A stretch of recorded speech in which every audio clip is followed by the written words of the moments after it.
Hello everybody, welcome back to HardReset.Info channel. In today's video, I'll show you how to easily connect to a Wi-Fi network on your HISENSE TV.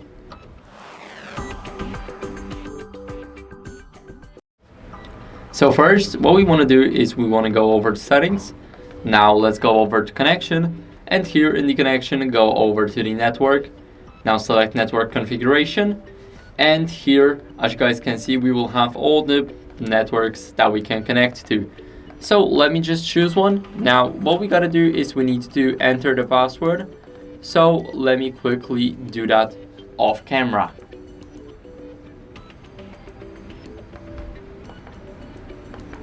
Now after entering the password, we basically need to go over here and click this little arrow, and now we should be able to be connected to the network. So all we gotta do is just wait a couple of seconds. I really hope I put in the right password. And no, so I need to do it again. So I'll see you guys in a second.